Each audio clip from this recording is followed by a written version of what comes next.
What is going on, y'all? Check me out here, and we are back with another monthly faves.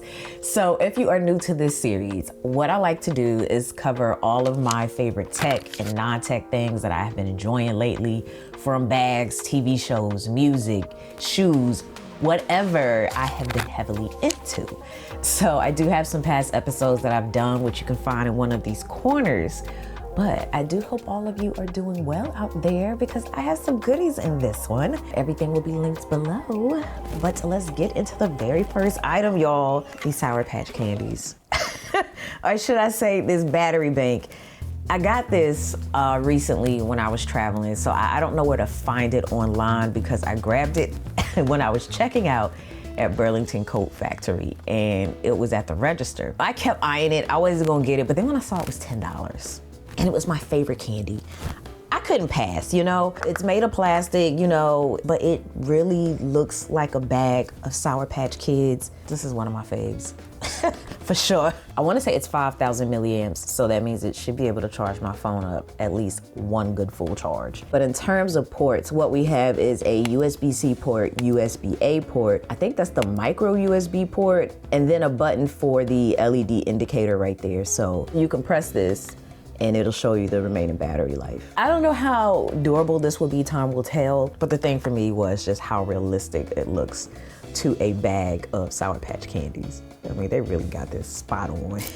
Now, this item is something that I ordered in store, and we're gonna unbox together, because they did not have a new one in store, and so I just had one shipped to me, and it is the Kendra Scott Apple Watch band. I saw this online sometime last year, and so when I went in store and I saw it in person, it just sold it even more for me. So this is what the packaging looks like. We got the paperwork here, which has information about putting on the watch bands. So this is what the band looks like. I am so excited to try this on.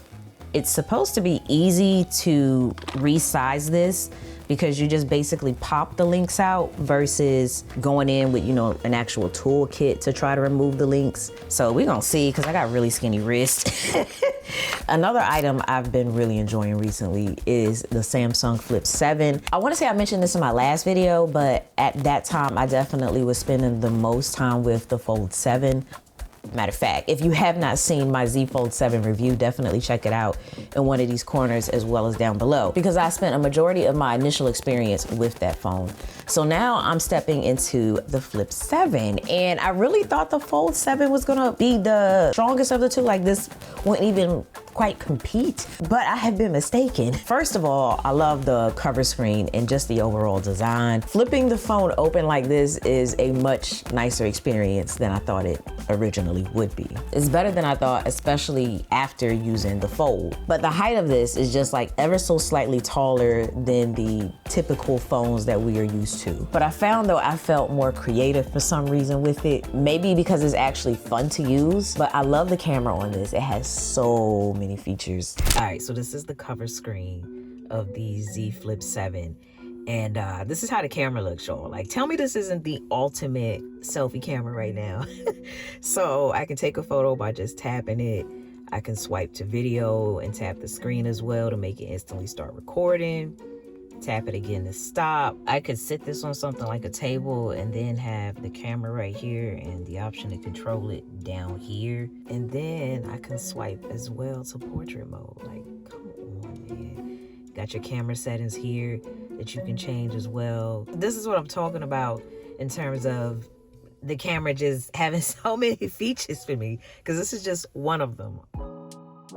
Now, this one right here is something that I feel everybody needs in their home, and it is a screw top juicer. What it does is it lets you quickly extract the juice from any fruit and save it for later. You just have to cut off one of the ends of the fruit and then insert the juicer into the middle of it. Now, don't be like us and try to insert the juicer without cutting the top off, because it won't work. But when you use it correctly, it is literally like pouring water from a bottle. It's that type of smooth. And there always seems to be some type of coupon of some form, so, you know, make sure you check out that option for it too. But all in all, I love having this thing, and I highly, recommend it. Fragrances. Oh my God, it has been a minute. We're a little bit, at least since we have talked about them. And recently I got a new one in that I am just absolutely in love with. Oh my God. It's Spice Bomb. I've used, the brand before, but I haven't used this particular scent. And I don't want to butcher the name, but it's Victor and Rolf, I want to say is how you pronounce it. But it's a cute little bottle. It looks like a little grenade. You pull this and that allows you to use this area here to spray it. This one is just the perfect blend of scents. It's a part of the warm and spicy fragrance family. The key notes are sage, triple black spice complex, and roasted almonds. Come on, tell me that doesn't sound delicious. But this is definitely my current staple in terms of fragrances. So I highly recommend this. It just smells good all the way around. I do tend to use this as, my day-to-day scent. The next item here is one that I use quite a bit, and it is this little privacy stick.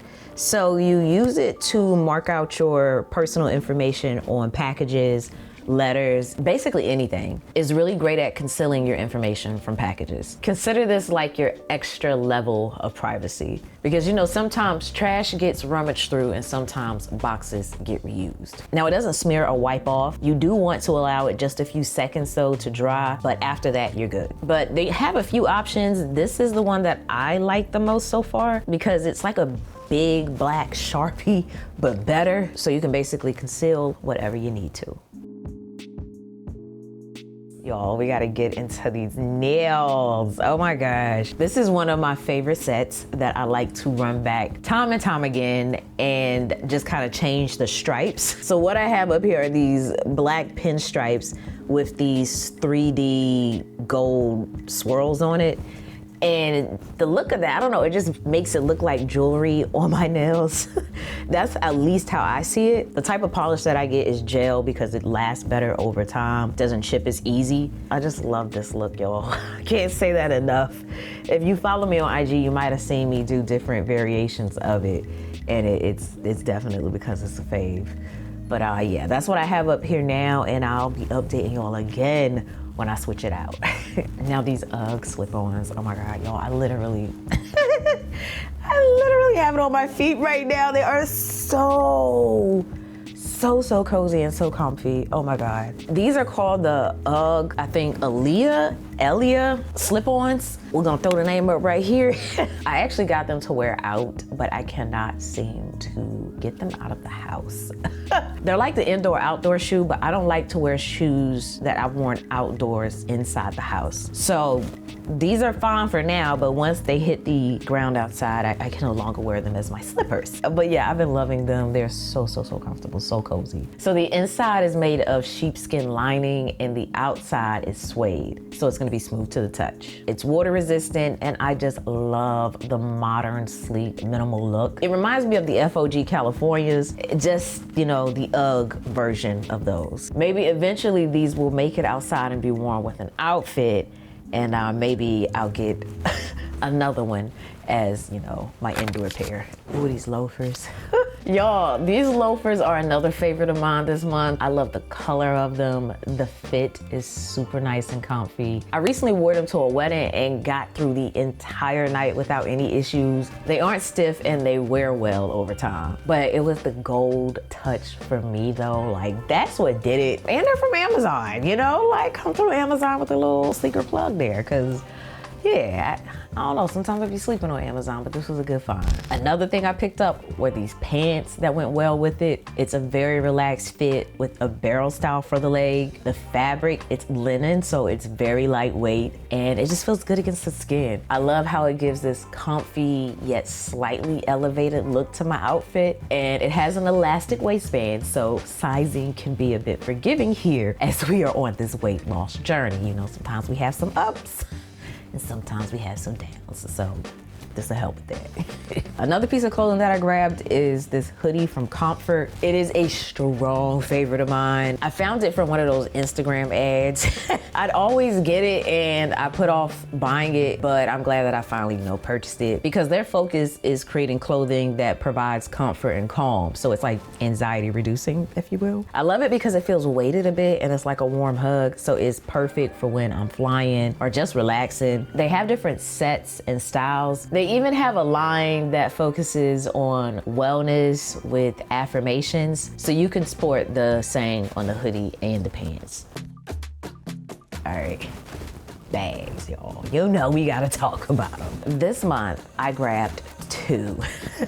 And I grabbed them from Carl Friedrich. I have eyed these bags for quite some time. It had a sale and I stumbled on it, so I pulled the plug on the duffel and the tote. The thing for me is the material on this. I love the look and I loved it even more once I had it in person. It has a very minimal and structured design. The exterior of the duffel is made of leather and the inside is made of nylon with these like really nice clean zippers. But the color is what really grabbed me though. The color probably grabbed me before the bag. Like that was the first thing that I saw. And I'm glad that, it isn't as yellow as it looks online because that was a concern of mine. Like after I ordered it, I kept going back to the site, like excited for it to arrive and I was just looking at the color and I'm like, dang.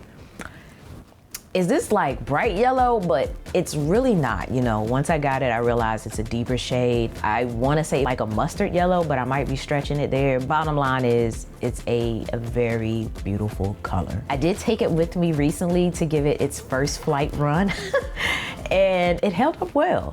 This only has one side pocket, which is where I put my phone right here. This is detachable, so I can easily pop this off. There's no side piece here to attach to the suitcase.